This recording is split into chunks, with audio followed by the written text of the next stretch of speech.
This is Jerry G. Ludzik, Bill Kelly, and Rick Manweller from northeastern Pennsylvania, collectively known as Dakota.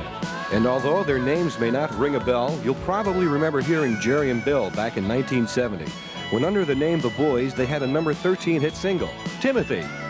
Timothy, Timothy, where on earth did you go? Timothy, Timothy, God, why don't I know?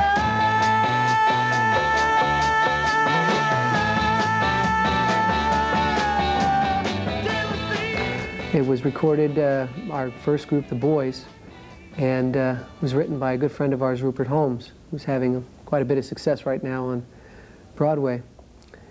And we were very young. We made some major mistakes as far as contractually, things like that. Got caught up in some of the nastiness of the business.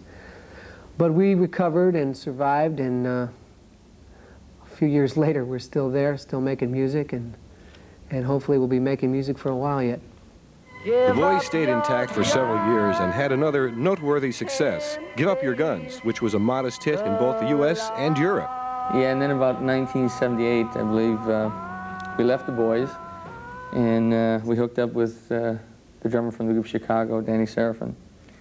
And we did a record for Epic in '78, and that was kind of a frisbee. You know, it was pretty much a sweetheart deal between you know, Danny and the label. And you really can't get very far in sweetheart deals. And we moved on after that still staying with CBS, moved on to Columbia. The record company, Columbia, wanted to change the name. We were called Jerry Kelly before, right after we left the Buoys, because it was Kelly and myself. And I mean, what's in a name? I mean, they wanted to change Jerry Kelly because they thought it was too light, sounded like the Irish Rovers or something. So we went through a whole bunch of names for a couple of days, and John Robinson, who was playing with Rufus at the time, who played drums on our first Dakota record, by the way, came up with Dakota. And CBS liked it. I don't know why. We hated it. And we just felt that, well, what's a name? So we traveled around the country trying to make that name familiar with, you know, our music and everything. Under the name of Dakota, Kelly and Ludzik were good enough to yield a pair of regional hits, including If It Takes All Night, which streaked to #1 in a number of cities. However, according to Dakota, the album never reached its full commercial potential, as it became entangled in record business politics. It's politics and timing. It's how much money, promotional dollars your label is going to throw in, and how far they want to, you know, go to bat with you. And if they don't, you know, it's your tax write-off to them. You know, they throw it on the wall, whatever sticks.